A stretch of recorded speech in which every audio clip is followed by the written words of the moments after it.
ಶ್ರೀ ಗುರು ಬಸವಲಿಂಗಾಯ ನಮಃ. ವಿಶ್ವಗುರು, ಅಹಿಂಸಾವಾದಿ, ಸಕಲ ಜೀವಾತ್ಮರಿಗೆ ಲೇಸನ್ನೇ ಬಯಸಿದ ವಿಶ್ವಗುರು, ತ್ರಿಕುಲೋದ್ಧಾರಕ, ಬದುಕು ಜೀವನವನ್ನೇ ಪಾವನವನ್ನಾಗಿಸಿದ ಬಸವಾದಿ ಶಿವಶರಣರನ್ನ ಭಕ್ತಿಯಿಂದ ಸ್ಮರಿಸಿಕೊಂಡು ವೈರಾಗ್ಯದ ತವನಿಧಿಯೇ ಎನಿಸಿಕೊಂಡಿರುವಂತ ಅಕ್ಕನ ಬದುಕಿನಲ್ಲಿ ಏನೆಲ್ಲ ವಿಧವಾಗಿರುವಂಥದ್ದನ್ನ ಅನುಭವಿಸಿದ್ರು ಕೂಡ ಅದೆಲ್ಲವೂ ಕೂಡ ಪಾಠವಾಗಿ ಪ್ರೀತಿಯಿಂದ ಸ್ವೀಕರಿಸಿದಂತ ನಿಮ್ಮೆಲ್ಲರ ನೆಚ್ಚಿನ ವೈರಾಗ್ಯದ ತವನಿಧಿ ಅಕ್ಕನಿಗೆ ಭಕ್ತಿಯಿಂದ ಶರಣಾರ್ಥಿಗಳನ್ನು ಸಮರ್ಪಣೆಯನ್ನು ಮಾಡಿ,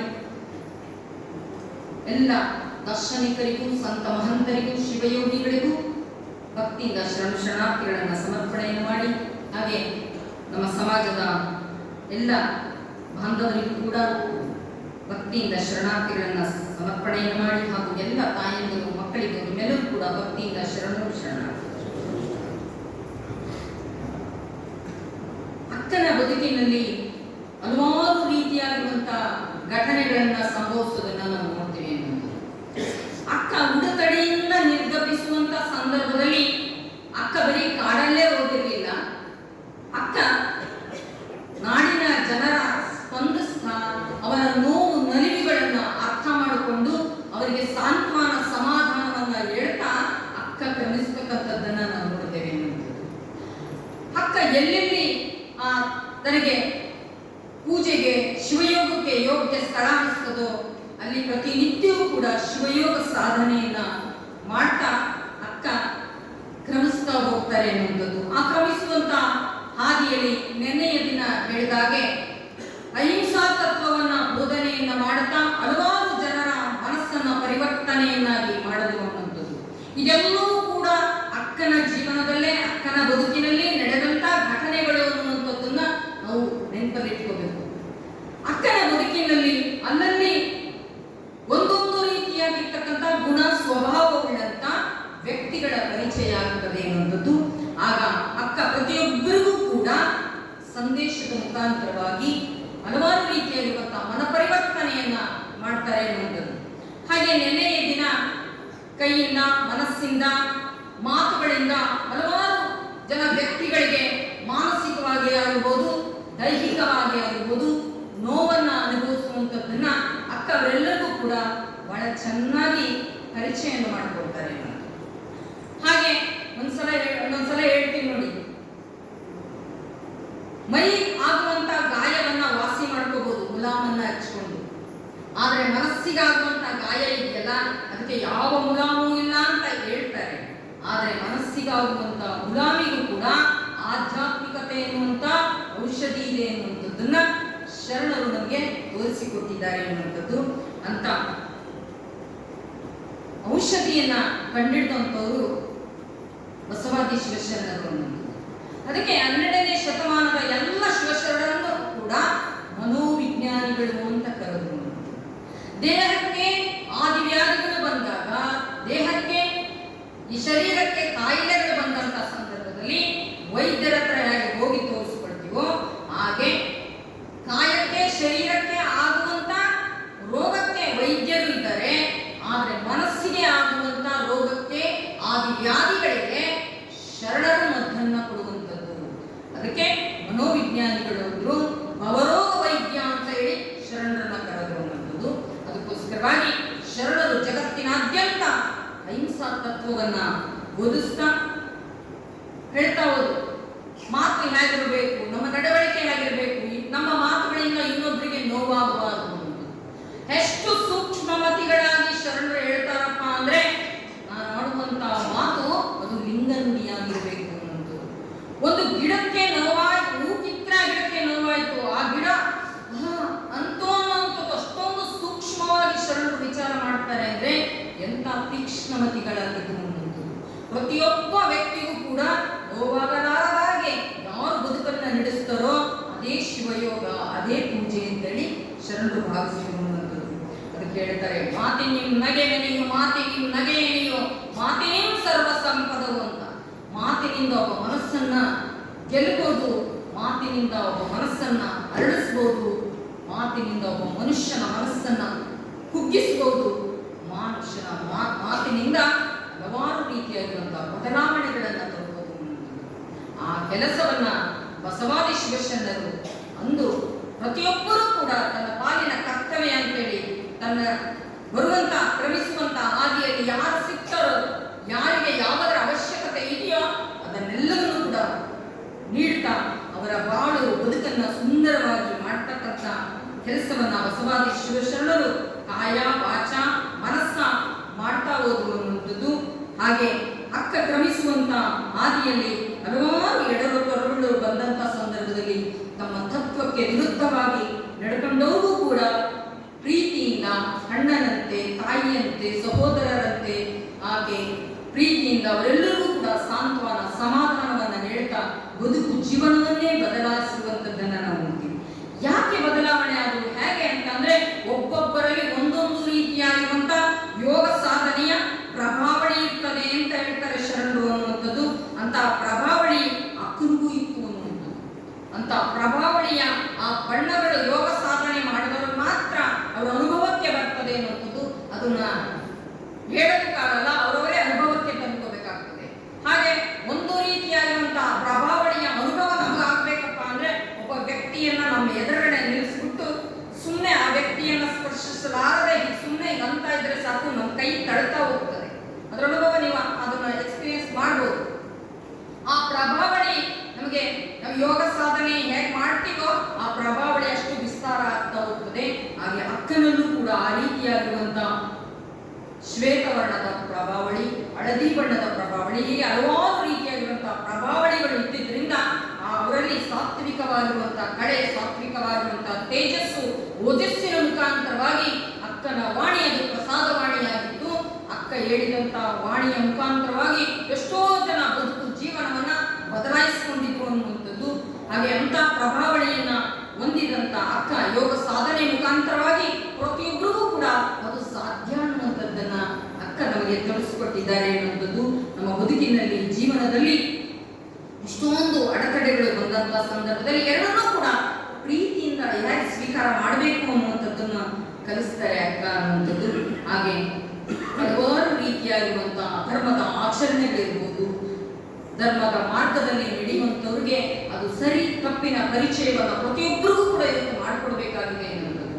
ಇವತ್ತು ನಾವು ಆಗಾಗ ಹೇಳ್ತಾ ಇರ್ತೀವಿ, ಸಣ್ಣದಾದಂತಹ ಸಂದರ್ಭದಲ್ಲಿ ಒಂದು ಗಿಡದ ಪಕ್ಕ ಒಂದು ಕಡ್ಡಿ ನೆಟ್ಟು ಅದನ್ನು ಕಟ್ಟಿ ತಮಗೆ ಹೇಗೆ ಬೇಕೋ ಹಾಗೆ ಬೆಳೆಸ್ಬೋದು. ಅದನ್ನ ದೊಡ್ಡದಾದ್ಮೇಲೆ ಅದನ್ನ ನಮಗೆ ಹೇಗೆ ಬೇಕೋ ಹಾಗೆ ಬಗ್ಸೋದಕ್ಕೆ ಸಾಧ್ಯನೇ ಇಲ್ಲ ಅನ್ನೋದು. ಅದಕ್ಕೋಸ್ಕರವಾಗಿ ಗಿಡವಾಗಿ ಬಗ್ಗದ್ದು ಮರವಾಗಿ ಬಗ್ಗಿದೆ ಅಂತ ಹೇಳ್ತಾರೆ ಶರಣರು. ಅದಕ್ಕೆ ಬಾಲ್ಯದಲ್ಲೇ ಒಂದು ಒಳ್ಳೆ ರೀತಿಯಾಗಿರುವಂತಹ ಸಂಸ್ಕಾರವನ್ನ, ತಿಳುವಳಿಕೆಯನ್ನ ನೀಡ್ತಾ ಹೋಗ್ಬೇಕು.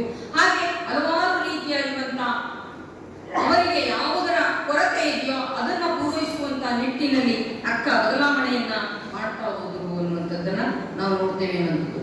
ಹಾಗೆ ದಯೆ, ಕರುಣೆ, ವಿನಯ, ಸಮತೆಯನ್ನ ತಮ್ಮದಾಗಿಸಿಕೊಂಡು ತನ್ನ ಬದುಕಿನ ಜೀವನ ಉದ್ದಕ್ಕೂ ಕೂಡ ಅಕ್ಕ ಸಮಾಜದ ಒಳಿತಿಗೋಸ್ಕರವಾಗಿ, ಸಮಾಜದ ಉದ್ಧಾರಕ್ಕೋಸ್ಕರವಾಗಿ ತನ್ನ ಬದುಕು ಜೀವನವನ್ನ ಪಣ ಇಡ್ತಾರೆ ಅನ್ನುವಂಥದ್ದು.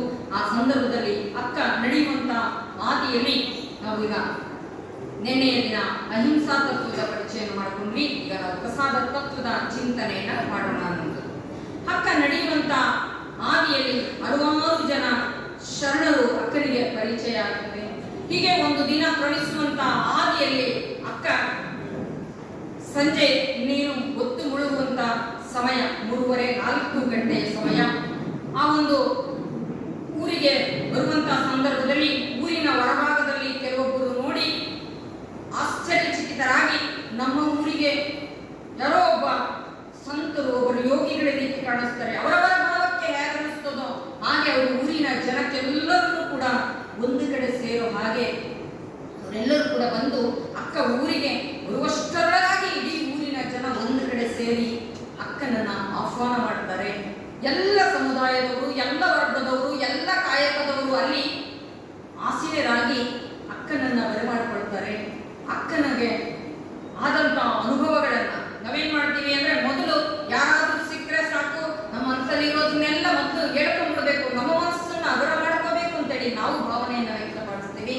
ಆದ್ರೆ ಗ್ರಾಮೀಣ ಪ್ರದೇಶದ ಜನ ಮುಗ್ಧರು, ಆಕೆಯಿಂದ ನೋಡಿ ಸಾಕ್ಷಾತ್ ಆ ಭಗವಂತನೇ ಬಂದಿದ್ದಾನೆ ಎನ್ನುವಂತಹ ಭಾವದಿಂದ ಆಕೆಗೆ ಗೌರವ ಸೂಚಕವಾಗಿ ಪ್ರೀತಿಯಿಂದ, ಗೌರವದಿಂದ ಕಂಡು ಆಕೆ ಗೌರವ ಸ್ಥಾನದಲ್ಲಿ ಕೂರಿಸಿ ಅವರ ಬದುಕಿನಲ್ಲಿ ಆಗಿರುವಂತಹ ಹಲವಾರು ರೀತಿಯಾಗಿರುವಂತಹ ಅನುಭವಗಳನ್ನ ಕೇಳಲಿಕ್ಕೆ ಅಣಿಯಾದಂಥ ಸಂದರ್ಭದಲ್ಲಿ ಅಕ್ಕ ಪ್ರತಿಯೊಂದು ವಿಚಾರವನ್ನ ಲೌಕಿಕವಾಗಿರುವಂತಹ ಭೌತಿಕವಾಗಿರುವಂತಹ ಯಾವ ವಿಚಾರವನ್ನು ಅಲ್ಲಿ ಪ್ರಸ್ತಾಪ ಮಾಡಲಾರದೆ ಆಧ್ಯಾತ್ಮಿಕವಾಗಿ ಆ ಬಂದಿರುವಂತಹ ಎಲ್ಲ ಗ್ರಾಮೀಣ ಪ್ರದೇಶದ ಜನರಿಗೆ ಯಾವ್ಯಾವ ಕೊರತೆ ಇದೆ ಅಂತೇಳಿ ಅವಲೋಕನ ಮಾಡಿ ಅಕ್ಕ ಒಬ್ಬೊಬ್ಬರನ್ನೇ ಒಂದೊಂದು ರೀತಿಯಾಗಿರ್ತಕ್ಕಂಥ ಅವರ ನೋವು ನಿಂದೆ ಅವರ ಬದುಕಿನಲ್ಲಿ ಆಗುವಂತ ಎಲ್ಲ ವೈಪರೀತ್ಯಗಳನ್ನ ಗಮನಿಸಿ ಅಕ್ಕ ಕೇಳ್ತಾರೆ. ಒಬ್ರು ಹೇಳ್ತಾರೆ, ನಾನಿಂತ ಒಂದು ಕಾಯಕವನ್ನ ಮಾಡ್ತಾ ಇದ್ದೀನಿ ಅಂತ. ಕೆಲವೊಬ್ರು, ನನಗೆ ಏನು ಮಾಡ್ತಾ ಇಲ್ಲ, ನನ್ನ ಬದುಕಿನ ನಿರ್ವಹಣೆಗೆ ಕಷ್ಟ ಆಗಿದೆ ಅಂತ. ಅಕ್ಕ ಎಲ್ಲರನ್ನೂ ಕೂಡ ವೀಕ್ಷಣೆಯನ್ನು ಮಾಡಿ ಅಲ್ಲಿ ಬುಟ್ಟಿ ಮಾಡೋರು ಇರ್ತಾರೆ, ಪಾದರಕ್ಷೆ ಮಾಡೋರು ಇರ್ತಾರೆ, ಕುಂಬಾರ ಇರ್ತಾರೆ, ಕಮ್ಮಾರ ಇರ್ತಾರೆ, ಎಲ್ಲ ಪರಿಕರವನ್ನ ಮಾಡೋರು ಇರ್ತಾರೆ. ಆದ್ರೆ ಅಕ್ಕ ಹೇಳ್ತಾರೆ, ಇಲ್ಲಿ ಬಂದಿರೋರೆಲ್ಲರೂ ಕೂಡ ಒಂದೊಂದು ರೀತಿಯಾಗಿರುವಂತಹ ಕಾಯಕವನ್ನ ಕೈಗೊಂಡಿದ್ದೀರಾ. ಆದ್ರೆ ನನಗೆ ಏನೂ ಬರಲ್ಲ, ಏನು ಮಾಡಕ್ ಆಗಲ್ಲ ಅಂದವರು ಈಗ ಕುಂಬಾರ ಮಡಿಕೆಯನ್ನು ಮಾಡ್ತಾರೆ. ಅವರೇ ಮಾಡಬೇಕು ಅಂತ ಏನಿಲ್ವಲ್ಲ. ಯಾವ ಬದುಕಿನ ನಿರ್ವಹಣೆಯನ್ನ ಮಾಡಬೇಕು ಅಂತ ಇರ್ತದೋ ಅವರು ಅದನ್ನ ತಗೊಂಡೋಗಿ ಮಾರಾಟ ಮಾಡಿ ಬದುಕಿನ ನಿರ್ವಹಣೆ ಮಾಡಬಹುದಲ್ಲ ಅಂತ ಹೇಳ್ತಾರೆ. ಎಷ್ಟೋ ಜನ ಇವತ್ತೇನಾಗಿದೆ ಅಂದ್ರೆ ಆ ಸಮುದಾಯದವರು ಕಾಯಕ ಮಾಡೋರು ಅವರೇ ಅದನ್ನ ಪ್ರಚಾರ ಮಾಡೋದಿರ್ಬೋದು ಅಥವಾ ಅವರೇ ಮಾರಾಟ ಮಾಡೋದಿರ್ಬೋದು. ಆದ್ರೆ ಅಕ್ಕನ ಬದುಕು ಎಂಥದ್ದು ನೋಡಿ. ಎಷ್ಟೋ ಬದುಕಿನಲ್ಲಿ ನಾವು ಏನ್ ಮಾಡ್ಬೋದು. ಮನುಷ್ಯ ಇವತ್ತು ಕಳ್ಳತನ ಮಾಡಕ್ಕೆ, ಸುಳ್ಳು ಹೇಳಕ್ಕೆ, ಮೋಸ ಮಾಡಕ್ಕೆ ಎಂಜಬೇಕು. ಧೈರ್ಯವಾಗಿ ನಾವು ಸಂಪಾದನೆ ಮಾಡಿಕೊಂಡು ತಿನ್ನೋದಕ್ಕೋಸ್ಕರವಾಗಿ ನಾವು ಯಾವ್ದು ಕಾರಣಕ್ಕೂ ಅಂಜಬಾರದು ಅನ್ನುವಂಥದ್ದನ್ನ ಹೇಳ್ತಾರೆ ಅನ್ನೋದು. ಆ ರೀತಿಯಾಗಿ ಹಲವಾರು ಜನ ಬದುಕಿಗೆ ನಿರ್ವಹಣೆಗೆ ತುಂಬಾ ಕಷ್ಟ ಆದಂತಹ ಸಂದರ್ಭದಲ್ಲಿ ಹೇಗೆ ನಿನ್ನ ಬದುಕನ್ನ ನೀನು ರೂಪಿಸ್ಕೋಬಹುದು, ನಿನ್ನ ಅನ್ನವನ್ನ ನೀನು ಹೇಗೆ ಸಂಪಾದನೆ ಮಾಡ್ಕೋಬಹುದು ಅನ್ನೋದಕ್ಕೆ ಬದುಕಿಗೆ ದಾರಿ ತೋರಿಸೋದಿದೆಯಲ್ಲ. ಎಷ್ಟೋ ಜನ ಬದುಕಿನಲ್ಲಿ ನಾವೆಲ್ಲರೂ ಕೂಡ ಇವತ್ತು ಅನ್ನ, ಅರಿವೆ, ಆಶ್ರಯಕ್ಕೆ ನಮಗೇನು ಕೊರತೆ ಇಲ್ಲ.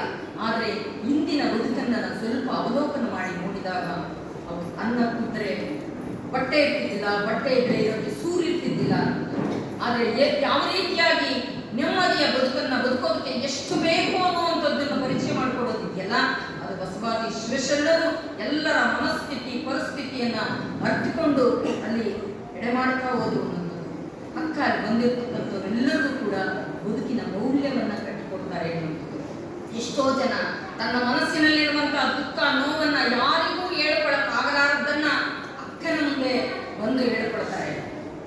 ನಮ್ಮ ಬದುಕಿನಲ್ಲಿ ಆಗುವಂತ ತಲ್ಲಣಗಳು, ಆತಂಕಗಳಿಗೆ ನಮಗೆ ಪರಿಹಾರವೇ ಇಲ್ಲವೇ ಅಂತ ಕೇಳಿದಾಗ ಅಕ್ಕ ಅವರು ಮರದಾಳದ ಮಾತನ್ನ ಕೇಳಿ, ನಿಮ್ಮ ಸಮಸ್ಯೆ ಏನು, ನಿಮ್ಮ ಕಷ್ಟ ಏನು ಅಂತ ಹೇಳಿ. ಎಷ್ಟೋ ಜನ ಏನಾದ್ರು ನಾವು ಕಷ್ಟದಲ್ಲಿದ್ದಂತ ಸಂದರ್ಭದಲ್ಲಿ ಯಾರಾದ್ರೂ ಏನಾದ್ರು ಕೇಳಿದ್ರೆ ಏನ್ ಹೇಳ್ತೀವಿ, ಅಯ್ಯೋ ನಂದೇ ನನಗಾಗೈತೆ, ನಿಂದೆಲ್ಲ ಹಚ್ಚಿದೆ ಬಿಡುತ್ತೆ ಅಲ್ವಾ. ನಮಗಿಂತಲೂ ಕೂಡ ಕಷ್ಟದಲ್ಲಿ ಇರೋ ಬಗ್ಗೆ ವಿಚಾರ ಮಾಡಿದ್ರೆ ಭಗವಂತ ನಮ್ಗೆ ಇಷ್ಟಾದ್ರೂ ಕೊಟ್ಟಿದ್ದಾನಲ್ಲ ಅನ್ನುವಂತ ಸಂತೃಪ್ತಿ ಭಾವ ಇದೆಯಲ್ಲ. ಆ ರೀತಿಯಾಗಿ ಬದುಕನ್ನ ಬದುಕೋದಕ್ಕೆ ಬಸವಾದೀಶ್ವರ ಶರಣರು ಎಂತ ವಿಶಾಲವಾಗಿರ್ತಕ್ಕಂಥ ಹೃದಯವನ್ನ ಹೊಂದಿ ಬದುಕನ್ನ ಕಟ್ಟಿಕೊಟ್ರು ಅನ್ನೋದು.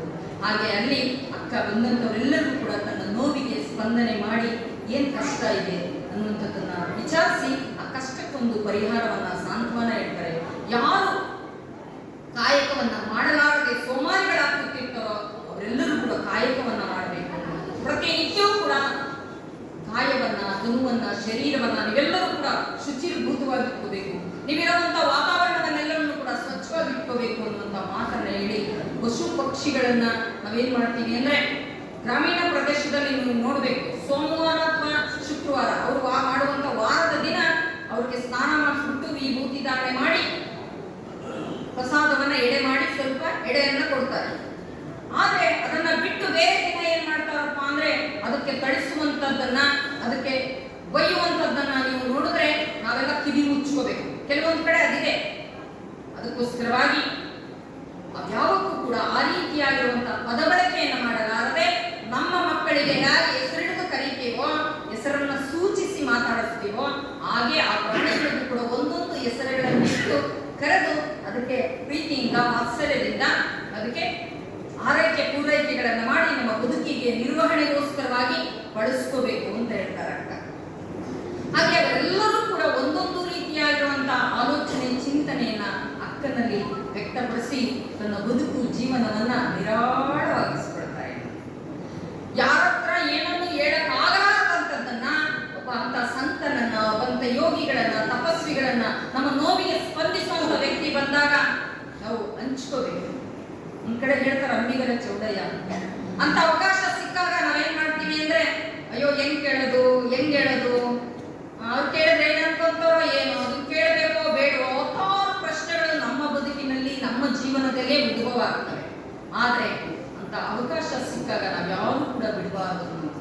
ಆ ಊರಿನ ಜನ ಅಕ್ಕನನ್ನ ಹೇಳ್ತಾರೆ, ಗಾಳಿ ಬಿಟ್ಟಲ್ಲಿ ತೂರಿಕೊಳ್ಳಿರಯ್ಯ, ಗಾಳಿ ತೂರಿ ಏನೆಂದರೆ ರಾಳೆ ತೂರಿ ಏನೆಂದರೆ ಇಲ್ಲವಯ್ಯ ಅನ್ನುವಂತ ಮಾತನ್ನ ಅಂಬಿಗರ ಚೌಡಯ್ಯ ಹೇಳ್ತಾರೆ. ಅಂತ ಒಳ್ಳೆ ಅವಕಾಶ ಸಿಕ್ಕಂತ ಸಂದರ್ಭದಲ್ಲಿ ಆ ಮನಸ್ಸಿನಲ್ಲಿರ್ತಕ್ಕಂಥ ದುಃಖ, ದುಮ್ಮಾನ, ನೋವು ಎಲ್ಲವನ್ನ ಕೂಡ ಹಂಚಿಕೊಂಡು ಮನಸ್ಸಿಗೆ ಒಬ್ಬೊಬ್ಬರಿಗೆ ಒಂದೊಂದು ರೀತಿಯಾಗಿರುವಂತಹ ಸಾಂತ್ವನ, ಕಾಯಕವನ್ನ ಎಲ್ಲವನ್ನು ಕೊಟ್ಟು ಅವರು ಏನ್ ಕೇಳ್ತಾರಪ್ಪ ಅಂತ ಅಂದ್ರೆ, ಎಲ್ಲರೂ ಕೂಡ ಆಶೀರ್ವಾದದ ಜೊತೆಗೆ ನಮಗೇನಾದ್ರೂ ನಿಮ್ಮ ನೆನಪಾಗಿರೋದನ್ನು ಕೊಡಿ ಅಂತ ಏನ್ ಕೊಡ್ಲಿಕ್ಕೆ ಸಾಧ್ಯ? ಅಕ್ಕ ಬಂದಿರುವಂತದ್ದು ಬರೀ ಕೈಯಲ್ಲಿ ಏನ್ ಕೊಡ್ಲಿಕ್ಕೆ ಸಾಧ್ಯ? ಅಲ್ಲಿ ಒಂದೊಂದು ರೀತಿಯಾಗಿರುವಂತಹ ಕಾಯಕವನ್ನ ಮಾಡುವವರಲ್ಲಿ ಒಬ್ಬ ವ್ಯಕ್ತಿ ವಿಶೇಷವಾಗಿರುವಂತಹ ಒಂದು ಕಾಯಕವನ್ನ ಮಾಡ್ತಾ ಇರ್ತಾರೆ. ಅದು ಏನ್ ಕಾಯಕ ಅಂದ್ರೆ ವಿಭೂತಿ ಮಾಡುವಂಥದ್ದು. ಅಕ್ಕ ಹೇಳ್ತಾರೆ, ನೀವು ವಿಭೂತಿ ಕಾಯಕವನ್ನ ಮಾಡ್ತಾ ಇದ್ದೀರಾ, ಇದು ಇನ್ನೂ ಕೂಡ ಹೆಚ್ಚಿನದಾಗಿ ನೀವು ಈ ಕಾಯಕವನ್ನ ಅಭಿವೃದ್ಧಿ ಪಡಿಸ್ಕೊಂಡು ಹೋಗಿ. ಆದ್ರೆ ಹಲವಾರು ಜನಕ್ಕೆ ಕಾಯಕವನ್ನ ಕೊಟ್ಟ ಹಾಗಾಗ್ತದೆ, ಬದುಕಿಗೆ ನೆರವಾದಾಗ್ತದೆ ಅಂತೇಳಿ ಆ ಮಾಡಿರುವಂತ ಎಲ್ಲ ವಿಭೂತಿಯನ್ನ ಪ್ರತಿಯೊಬ್ಬರಿಗೂ ಕೂಡ ಅದನ್ನ ಹಾಗೆ ಗುರುವಿನ ಕಡೆಯಿಂದಾಗ್ಲಿ ಯಾರ ಕಡೆಯಿಂದಲೂ ಕೂಡ ಹಾಗೆ ತಗೋಬಾರ್ದು. ಪ್ರತಿಯೊಂದು ವಸ್ತುವಿಗೂ ಕೂಡ ಒಂದು ಮೌಲ್ಯ ಇದೆ ಅಂತೇಳಿ ಅದಕ್ಕೆ ಆ ಮಾರಾಟ ಮಾಡುವಂತ ವ್ಯಕ್ತಿಗೆ ಅದಕ್ಕೆ ಎಷ್ಟಾಗ್ತದೋ ಅಷ್ಟು ಹಣವನ್ನ ಕೊಟ್ಟು ನೀವು ಪಡೆದುಕೊಳ್ಳಿ ಅಂತ ಹೇಳ್ತಾರೆ. ಹಾಗೆ ಆ ವಿಭೂತಿಯನ್ನ ಪ್ರತಿಯೊಬ್ಬರಿಗೂ ಕೂಡ ಆಶೀರ್ವಾದವನ್ನ ಮಾಡಿ ಅಲ್ಲಿ ಒಂದು ಎಲ್ಲರಿಗೂ ಕೂಡ ವಿಭೂತಿಯನ್ನು ಕೊಟ್ಟು ಅವರೋಗವನ್ನ ಕಳೆಯೋದಕ್ಕೆ ಹಲವಾರು ರೀತಿಯಾಗಿರುವಂತಹ ವಿಭೂತಿಯ ಮಹತ್ವವನ್ನ ಹೇಳಿ ಅಕ್ಕ ಎಲ್ಲರೂ ಕೂಡ ಅರಸಿ ಆಶೀರ್ವಾದವನ್ನ ಮಾಡಿ ತೆರಳುತ್ತಾರೆ ಎನ್ನುವಂಥದ್ದು. ಹಾಗೆ ಅಕ್ಕನಿಗೂ ಕೂಡ ಜ್ಞಾನ ಅನುಭವವನ್ನ ಕೊಟ್ಟಾಗ ಇನ್ನೊಂದು ಏನಾದ್ರು ಆ ಊರಿನ ಜನ ಅಕ್ಕನಿಗೂ ಕೂಡ ಏನಾದ್ರು ಒಂದು ಕೊಡಬೇಕಲ್ಲ, ನಮಗೆ ಜ್ಞಾನವನ್ನ ಅನುಭವವನ್ನ ಕೊಟ್ಟಿದ್ದಾರೆ. ಇದೆಲ್ಲದಕ್ಕಿಂತ ಮುಖ್ಯವಾಗಿ ನೆಮ್ಮದಿಯನ್ನ ಕೊಟ್ಟಿದ್ದಾರೆ, ಆಶಾಭಾವನೆಯನ್ನ ನಮಗೆ ವ್ಯಕ್ತಪಡಿಸಿದ್ದಾರೆ, ಬದುಕಿಗೆ ಭರವಸೆಯ ಬೆಳಕನ್ನ ಮೂಡಿಸಿದ್ದಾರೆ. ನಾವು ಅವರಿಗೆ ಏನಾದ್ರು ಕೊಡಬೇಕು ಅಂತ ಹೇಳ್ತಾರೆ. ಆದ್ರೆ ಅಕ್ಕ ಅದ್ಯಾವುದನ್ನೂ ಕೂಡ ಪಡೆಯಲಾರದೆ ಅವರೆಲ್ಲರೂ ಕೂಡ ಮನಸ್ಸಂತೋಷವಾಗಿಯೋ ಹಾಗೆ ಹರಸಿ ಆಶೀರ್ವಾದವನ್ನ ಮಾಡಿ ಕೊಟ್ಟಂತ ಹಣ್ಣುಗಳನ್ನ ಸ್ವೀಕಾರವನ್ನ ಮಾಡಿ ಮತ್ತೆ ಇನ್ನೇನು ಕತ್ತಲಾಗುವಂತ ಸಮಯ ಅಕ್ಕ ಅಲ್ಲಿಂದ ಹೊರಡುತ್ತಾರೆ ಎನ್ನುವಂಥದ್ದು. ಹೊರಡಂತ ಸಂದರ್ಭದಲ್ಲಿ ದಾರಿಯುದ್ದಕ್ಕೂ ಕೂಡ ಒಂದೊಂದು ಹಳ್ಳಿಯಲ್ಲಿ ಒಂದೊಂದು ರೀತಿಯಾಗಿರುವಂತಹ ಅನುಭವಗಳಾಗ್ತವೆ ಎನ್ನುವಂಥದ್ದು. ಅಂತ ಅನುಭವಗಳು ಆದಂತ ಸಂದರ್ಭದಲ್ಲಿ ನಾವು ಕೂಡ ಎಲ್ಲರೂ ಹೊರಗೆ ಹೋದಂತ ಪ್ರವಾಸ ಹೋದಂತ ಸಂದರ್ಭದಲ್ಲಿ ಯಾರು ಕೂಡ ಬುತ್ತಿ ನೀರು ಇವೆರಡನ್ನು ಯಾರು ಕೂಡ ಬಿಟ್ಟು ಹೋಗಬಾರದು. ಎಷ್ಟೋ ಜನರ ಬದುಕಿನಲ್ಲಿ ಇವೆರಡೂ ಕೂಡ ಮನುಷ್ಯನ ಬದುಕಿಗೆ ಅತ್ಯವಶ್ಯವಾಗಿ ಬೇಕು ಅನ್ನುವಂಥದ್ದು. ಹೀಗೆ ಒಂದು ಸಭೆಗೆ ನಾವು ಹೋದಂತ ಸಂದರ್ಭದಲ್ಲಿ ನಮ್ಗೆ ಎಷ್ಟೋ ಜನಕ್ಕೆ BP, ಶುಗರ್ ಇದೆಲ್ಲ ಇದೆಯಲ್ಲ, ಅವಾಗ ತುಂಬಾ ಜನ BP ಇರೋರಿಗೆ ಕೂಡ ಆ ಶುಗರ್ ಇರೋರು ಸಕ್ಕರೆ ತಿನ್ನಬಾರ್ದು ಅಂತ ಹೇಳ್ತಾರಲ್ವಾ. ಆ ಲೋ BP ಆದಂತ ಸಂದರ್ಭದಲ್ಲಿ ಏನಾದ್ರು ಸ್ವಲ್ಪ ಸಕ್ಕರೆ ಅಂಶವನ್ನ ಬಾಯಲ್ಲಿ ಹಾಕೋಬೇಕು, ಆಗ ಮಾತ್ರ ಅದು ಕಂಟ್ರೋಲ್ ಆಗ್ತದೆ. ಈಗ ಒಂದು ಕಾರ್ಯಕ್ರಮದಲ್ಲಿ ಹೋಗಿದ್ವಿ, ದೊಡ್ಡ ಸಭೆ ಕಾರ್ಯಕ್ರಮ. ಅದರಲ್ಲಿ ವೇದಿಕೆ ಮೇಲೆ ಇರುವಂತಹ ಗುರುಗಳಿಗೆ ಶಕೆ ಆಗ್ತಾ ಇತ್ತು, ಸುಸ್ತಾಗ್ತಾ ಇತ್ತು. ನಾನು ಸಾಮಾನ್ಯ ಯಾವಾಗಲೂ ನನ್ನ ಹತ್ರ ಒಂದೆರಡು ಚಾಕ್ಲೇಟ್ ಇಟ್ಕೊಳ್ತಾ ಇದ್ದೆ. ಅವ್ರಿಗೆ ಹಂಗೆ ಆಗ್ತಾ ಇತ್ತು. ಅವರು ತುಂಬಾ ದೂರ ಕೂತಿದ್ರು. ಅವ್ರ ಒಂದು ಚಾಕ್ಲೇಟ್ ತರಿಸೋದಕ್ಕೆ ಒಂದು 5-6 ಕಿಲೋಮೀಟರ್ ಕಳಿಸಿದ್ರು. ಅಲ್ಲಿ ಅಂತ ವಸ್ತುಗಳು ಯಾವುದು ಸಿಗ್ತಾನೆ ಇರಲಿಲ್ಲ. ಅವಾಗ ಏನಾಗ್ತಾ ಇದೆ ಏನು ಅಂತ ಕೇಳಿದಾಗ ನನಗೆ ಯಾಕೋ ಸುಸ್ತಾಗ್ತಾ ಇದೆ, ಶಕೆ ಆಗ್ತಾ ಇದೆ, ಅವ್ರಿಗೆ ನೀರು ಕುಡೀರಿ ಅಂತ ಹೇಳ್ಬಿಟ್ಟು ಆ ಚಾಕ್ಲೇಟ್ ಕೊಟ್ಟು. ಅದಕ್ಕೆ ಪ್ರತಿಯೊಬ್ಬರು ಕೂಡ ಹಿಂದೆ ನೋಡಿ, ಯಾರಾದ್ರೂ ಮನೆಗೆ ಬಂದಂತ ಸಂದರ್ಭದಲ್ಲಿ ಬಂದ ತಕ್ಷಣ ಒಂದು ಲೋಟ ನೀರು, ಸ್ವಲ್ಪ ಬೆಲ್ಲವನ್ನ ಕೊಡ್ತಾ ಇದ್ರು. ಬೆಲ್ಲವನ್ನ ಯಾಕೆ ಕೊಡ್ತಾ ಇದ್ರಪ್ಪ ಅಂದ್ರೆ ನೀರಿನ ಆ ದಾಹ ಸ್ವಲ್ಪ ಕಡಿಮೆ ಆಗ್ತದೆ ಅನ್ನುವಂಥ ದೃಷ್ಟಿಯಿಂದ. ಮನೆಗೆ ಯಾರಾದ್ರೂ ಅತಿಥಿಗಳು ಬಂದಾಗ ಮಜ್ಜಿಗೆಯನ್ನ ಕೊಡ್ತಿದ್ರು ಅನ್ನುವಂಥದ್ದು. ಹಾಗೆ ಆ ರೀತಿಯಾಗಿರುವಂತಹ ಹಲವಾರು ರೀತಿಯಾಗಿರುವಂತಹ ಸತ್ಕಾರವನ್ನ ಅಕ್ಕನಿಗೂ ಕೂಡ ಮಾಡ್ತಾ ಇದ್ರು ಅನ್ನುವಂಥದ್ದು. ಹಾಗೆ ನಮ್ಮ ಬದುಕಿನುದ್ದಕ್ಕೂ ಕೂಡ ಪ್ರವಾಸ ಹೋಗುವಂತಹ ಸಂದರ್ಭದಲ್ಲಿ ಬುತ್ತಿ ನೀರನ್ನ ತಗೊಂಡೋಗ್ಬೇಕು. ನಮಗಾಗಿ ಅಂತ ಅಲ್ಲ, ನಾವು ಪ್ರಸಾದ ಮಾಡಿ ನಮ್ಮ ಹಾಗೆ ಯಾರಾದ್ರೂ ಅಂತ ಬುತ್ತಿಯನ್ನ ಬಿಟ್ಟು ಬಂದವ್ರಿಗೆ ಅವ್ರಿಗೂ ಕೂಡ ಹಂಚಿ ತಿನ್ನುವಂಥದ್ದು ಇದೆಯಲ್ಲ, ಅದು ನಾವುಂಡು ತೃಪ್ತಿ ಪಡೋಕ್ಕಿಂತಲೂ ಕೂಡ ಹಸಿದವ್ರಿಗೆ ಉಣಿಸಿ ತೃಪ್ತಿ ಪಡೋದಿದೆಯಲ್ಲ, ಅದರಂತ ಆನಂದ ಸಂತೋಷ ಮತ್ತಿನ್ಯಾವುದ್ರಲ್ಲೂ ಸಿಗ್ಲಿಕ್ಕಿಲ್ಲ ಅನ್ನೋದು. ಒಂದ್ಸಲ ನೋಡಿ, ನಮ್ಮ ಬದುಕಿನಲ್ಲಿ ಜೀವನದಲ್ಲಿ ಉಂಡು ನೋಡೋಕ್ಕಿಂತಲೂ ಕೂಡ ಉಣಿಸಿ ನೋಡೋದ್ರಲ್ಲಿ ಬಹಳ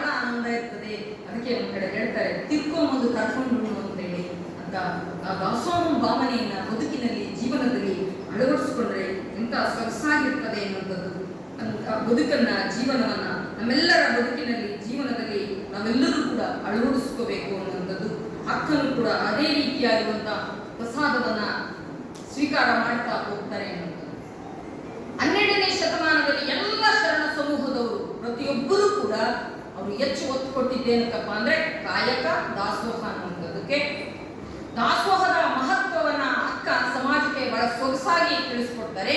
ದಾಸೋಹ ಅಂದ್ರೆ ಬರೀ ಹೊಟ್ಟೆ ಪ್ರಸಾದ ಅಲ್ಲ, ಅಷ್ಟೇ ಅಲ್ಲ, ನೆತ್ತಿಯ ಪ್ರಸಾದವು ಕೂಡ ಬದುಕಿನಲ್ಲಿ ಬರುವಂತ, ನಮ್ಮ ಬದುಕಿಗೆ ರಕ್ಷಣೆಯಾಗಿರುವಂತ ಹಲವಾರು ರೀತಿಯಾಗಿರುವಂತ ಆಯಾಮಗಳ ಪರಿಚಯವನ್ನು ಕೂಡ ಅಲ್ಲಿ ಮಾಡಿಕೊಡ್ತಾರೆ ಅನ್ನೋದು. ಬಸವಣ್ಣನವರು ಆ ಪ್ರಸಾದಕ್ಕೋಸ್ಕರವಾಗಿ ಚೆನ್ನಯ್ಯನ ಮನೆಯಲ್ಲಿ 12 ವರ್ಷಗಳ ಕಾಲ ಕಾದಿದ್ರು ಅಂತೇಳಿ ನಾವೆಲ್ಲರೂ ಕೂಡ ಕೇಳ್ತೀವಿ. ಅಂಬಲಿಯ ಪ್ರಸಾದಕ್ಕೋಸ್ಕರವಾಗಿ ಎಂಥ ಶ್ರದ್ಧೆ! ನಾವೆಲ್ಲರೂ ಕೂಡ ಇವತ್ತು ಕೆಲವು ಜಾತಿಯಿಂದ ವ್ಯಕ್ತಿಯನ್ನ ನಾವು ಅಳಿತೇವೆ ವಿನಃ ಆತನ ವ್ಯಕ್ತಿತ್ವದಿಂದ, ಆತನ ಸಾಧನೆಯಿಂದ, ಆತನ ಸಿದ್ಧಿಯಿಂದ ನಾವು ವ್ಯಕ್ತಿಯನ್ನು ನೋಡಬೇಕಾಗ್ತದೆ. ಎಂಥ ಮಹಾನ್ ಶರಣ ಬಸವಣ್ಣನವರು. ಅಪ್ಪನು ನಮ್ಮ ಮಾಧಾರ ಚೆನ್ನಯ್ಯ, ಬಪ್ಪನು ನಮ್ಮ ಡೋಹಾರ ಕಕ್ಕಯ್ಯ, ಚಿಕ್ಕಯ್ಯ ಎಮ್ಮಯ್ಯ ಕಾಣಯ್ಯ, ಅಣ್ಣನು ನಮ್ಮ ಕಿನ್ನರಿ ಬೊಮ್ಮಯ್ಯ, ಎನ್ನ ನೇತ ಕರೀರಿ ಕುಡಲ ಸಂಗಮ ದೇವಾನ. ಎಂಥ ಆ ವ್ಯಕ್ತಿಯಲ್ಲಿರುವಂತಹ ವ್ಯಕ್ತಿತ್ವವನ್ನು ಗುರುತಿಸಬೇಕಾದ್ರೆ ಎಂಥ ದೊಡ್ಡತನ ಇರಬೇಕು ಅನ್ನೋದು, ಎಂಥ ವಿಶಾಲವಾಗಿರ್ತಕ್ಕಂಥ ಹೃದಯ ಇರಬೇಕು ಬಸವಣ್ಣರಲ್ಲಿ. ಬಸವಣ್ಣನವರು ಚೆನ್ನೈ ಮನೆಯಲ್ಲಿ ಅಂಬಲಿಯನ್ನ ಕುಡಿಯಲು ಹೋಗ್ತಾರೆ. ಆ ಕುಡಿಯೋಕೆ ಹೋದಂತ ಸಂದರ್ಭದಲ್ಲಿ ಎಷ್ಟೊಂದು ಸವಿಯಾಗಿರ್ತದೆ ಅಂತಂದ್ರೆ ಮತ್ತೆ ಮತ್ತೆ ಕುಡಿಬೇಕು ಅನ್ನಿಸ್ತದೆ.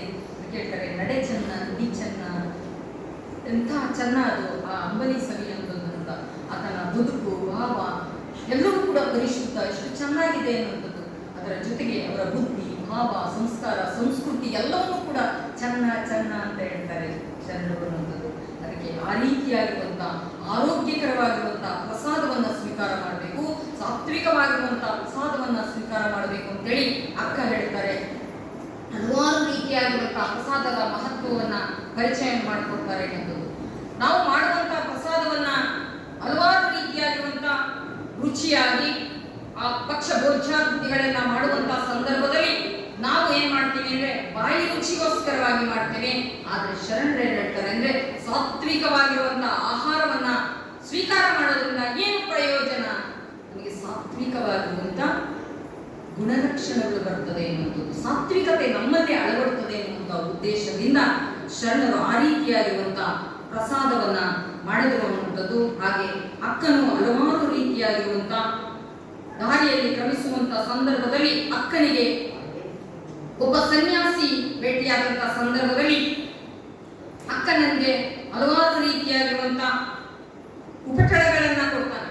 ಆತ ಕೊಡುವುದಕ್ಕಿಂತ ಮುಂಚೆ ಆತ ಏನ್ ಮಾಡ್ತಾನಪ್ಪ ಅಂದ್ರೆ, ನಾನು ನಿನಗೆ ಹಲವಾರು ರೀತಿಯಾಗಿರುವಂತಹ ಯೋಗ ಸಾಧನೆಯನ್ನ ಮಾಡಿದ್ದೇನೆ, ನಾನು ಕೂಡ ಕಲ್ಯಾಣಕ್ಕೆ ಬರ್ತೇನೆ, ನಿಮ್ ಜೊತೆಗೆ ಬರ್ತೇನೆ, ನಾನು ಏನೇನೋ ಯೋಗಗಳನ್ನ ಕಲ್ತಿದ್ದೀನಿ ಅಂತೇಳಿ ಬೇರೆ ಬೇರೆ ಯೋಗಗಳನ್ನ ಆತ ಅಕ್ಕನಿಗೆ ಪರಿಚಯವನ್ನ ಮಾಡ್ತಾರೆ.